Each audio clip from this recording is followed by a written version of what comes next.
Selamat malam semuanya. Perkenalkan, nama saya Iska Rahmawati dengan NIM 0730230002.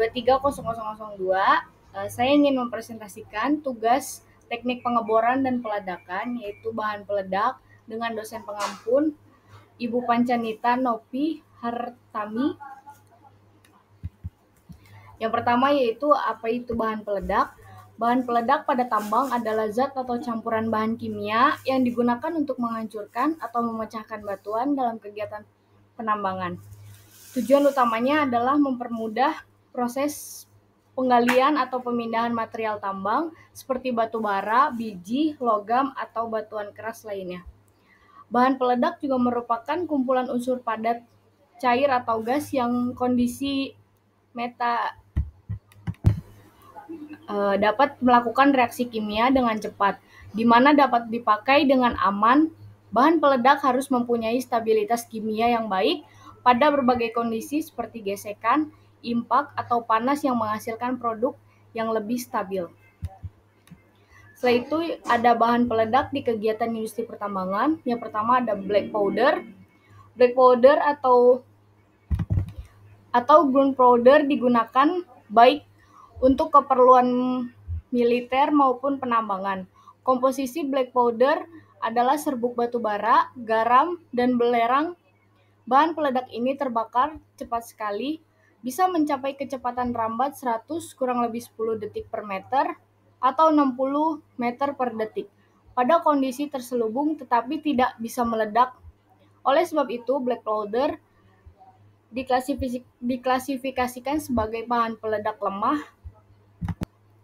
Setelah itu ada kapasitas black powder, sangat dipengaruhi oleh cuaca yang buruk kemampuan bakarnya. Karena kelemahan inilah black powder tersingkir penggunaannya sebagai bahan peledak utama dalam industri pertambangan. Setelah ditemukan nitroglycerin dan bahkan sekarang bahan peledak berbasis emulsi yang mempunyai kekuatan detonasi sangat tinggi dan aman. Walaupun demikian, black powder saat ini masih tetap dimanfaatkan untuk mengisi sumbu api atau sumbu bakar atau safety untuk peledakan dengan menggunakan detonator biasa. Setelah itu yang kedua ada bahan peledak basting agent. Basting agent adalah peledakan campuran bahan bakar kimia yang tidak diklasifikasikan sebagai bahan peledak, di mana campuran tersebut terdiri dari bahan bakar dan oksida. Pada udara terbuka, agen peledak tersebut tidak dapat diledakkan oleh detonator. Agen peledak disebut juga dengan namanya yaitu nitrokarbonitat karena kandungan utamanya nitrat sebagai oksidator yang diambil dari amonium nitrat atau NH4NO3 dan karbon sebagai bahan bakar. Setelah itu ada bahan peledak yang digunakan pada militer. Yang pertama ada TNT atau biasa disebut trinitrotoluene, yaitu sangat stabil, mudah dibentuk, dan banyak digunakan dalam peluru artileri dalam bom. Yang kedua itu ada RDX. RDX itu biasa lebih kuat dari TNE, umumnya dipakai dalam bahan peledak komposisi seperti C4. Setelah itu ada sifat bahan peledak, terbagi menjadi 6, yaitu ada kecepatan detonasi. Kecepatan detonasi menentukan seberapa cepat ledakan menjalar. Makin tinggi kecepatannya, maka semakin besar daya hancurnya.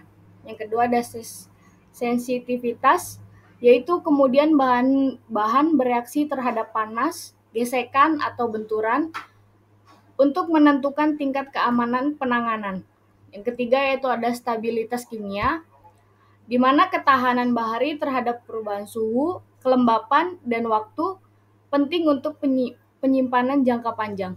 Yang keempat yaitu ada daya ledak, di mana kemampuan bahan menghancurkan objek padat dengan tekanan tinggi dalam waktu yang singkat. Setelah itu ada yang kelima, ada energi ledakan, di mana jumlah energi panas dilepaskan saat bahan peledak dalam satuan kJ per kilogram. Yang terakhir yaitu ada produksi gas, di mana volume gas hasil ledakan mempengaruhi tekanan ledakan dan daya dorong. Setelah itu ada contoh penerapan atau penggunaan dari bahan penanganan sifat bahan peledak di lapangan. Yang pertama yaitu ada kecepatan detonasi, digunakan peledak tinggi untuk DRX, PETN untuk menghancurkan cepat seperti demolisi bangunan. ANFO kecepatan rendah digunakan untuk peledakan tambang agar fragmentasi batu optimal. Penanganan sesuai jenis peledakan dengan tujuan meledak. Setelah itu ada sensitivitas, di mana peledak primer digunakan dalam detonator karena sangat sensitif. Peledakan sekunder TNT ANFO lebih aman ditangani di lapangan. Penanganan dihindari gesekan, panas, dan benturan. Gunakan alat khusus untuk memindahkan. Setelah itu ada contoh spesifikasi bahan peledak. Yang pertama ada string dinamit. Kandungannya yaitu 60% nitrogliserin plus bahan penyerap tanah di atom atau serbuk kayu. Kecepatan detonasinya kurang lebih 6.000 meter per sekon. Kekuatan relatif 100% setara dengan TNT. Ciri sensitifnya yaitu cocok untuk peledakan umum. Yang kedua ada semigelatin. Kandungannya yaitu 40% nitrogliserin plus amonium nitrat plus bahan peningkat kecepatan detonasinya yaitu kurang lebih 6.500 meter per sekon. Kekuatan relatif 110%, ciri tahanan yaitu pada suhu dingin dan digunakan di daerah bersuhu rendah. Yang ketiga itu ada blasting gelatin, yaitu kandungannya 92% nitrogliserin plus 8% nitroselulosa. Kecepatan detonasinya yaitu kurang lebih 7.800 meter per sekon. Kekuatan relatif 150-160% dari TNT. Cirinya yaitu sangat kuat, tahan air, dan sangat sensitif. Yang terakhir itu yaitu ada blasting agent, yaitu ANFO, kandungannya 94% amonium nitrat plus 6% minyak bakar. Kecepatan detonasinya itu kurang lebih 3.200 sampai 4.000 meter per sekon. Kekuatannya relatif 80%, cirinya yaitu murah, tidak sensitif terhadap detonator, biasa populer di pertambangan. Setelah itu ada persyaratan dan perjanjian untuk menggunakan bahan peledak dengan aturannya. Yang pertama yaitu ada memiliki badan hukum, biasanya perusahaan berbentuk PT. Yang kedua ada memiliki izin usaha bidang pertambangan, konstruksi, dan lain-lain.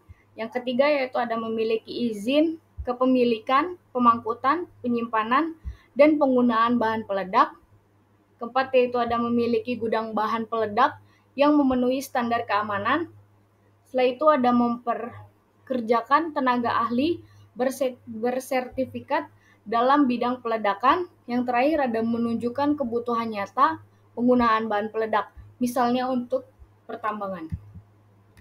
Setelah itu ada dasar aturan peledakan. Yang pertama yaitu dari Undang-Undang Nomor 2 Tahun 2002 tentang Kepolisian Negara Republik Indonesia, yaitu Polri berwenang dalam pengawasan bahan peledak. Yang kedua yaitu ada Peraturan Kapolri Nomor 17 Tahun 2017 tentang pengawasan, pengendalian, dan pengamanan bahan peledak komersial. Yang terakhir ada Peraturan Kementerian ESDM Nomor 26 Tahun 2018 tentang penggunaan bahan peledak dalam kegiatan usaha pertambangan. Setelah itu ada penyimpanan bahan peledak dan persyaratan gudang penyimpanan bahan peledak. Yang pertama yaitu ada gudang bahan peledak. Bahan peledak harus disimpan pada gudang khusus untuk bahan peledak yang memiliki persyaratan yang telah ditetapkan oleh pemerintah, meliputi perizinan, persyaratan fisik gudang, jenis-jenis gudang bahan peledak, jarak aman dari fasilitas umum, dan tata cara menyimpan bahan peledak dalam gudang. Izin gudang bahan peledak, yaitu sesuai dengan Keputusan Menteri Pertambangan dan Energi Nomor 555 K/26 MPE tahun 1995 pada tanggal 25 Mei 1995 tentang keselamatan dan kesehatan kerja pertambangan umum, tentang bahan peledak dan peledakan, bagian pertama tentang gudang bahan peledak, pasal 52, izin gudang bahan. Setelah itu ada persyaratan gudang penyimpanan bahan peledak, yaitu pertama, lokasi aman jauh dari pemukiman area bencana dan memiliki akses darurat. Yang kedua ada bangunan tahap ledakan, atap ringan, ventilasi cukup, dinding kuat, dan penangkal petir. Yang ketiga ada tata letak, area terpisah untuk donatur dari bahan peledak utama tanpa sumber api atau listrik terbuka. Yang ketiga ada keamanan ketat, dijaga 24 jam oleh CCTV, pagar, pintu terkunci, tercatat keluar dan masuk. Setelah itu ada perizinan lengkap, izin dari Kepolisian ESDM dikelola oleh petugas bersertifikat. Yang terakhir ada fasilitas darurat dari APAR khusus, jalur evakuasi, rambu peringatan yang jelas. Berikut saya menampilkan daftar pustaka atau sumber-sumber yang saya dapat. Terima kasih banyak sebelumnya. Kurang lebihnya mohon maaf. Wabillahi taufiq walhidayah. Wassalamualaikum warahmatullahi wabarakatuh.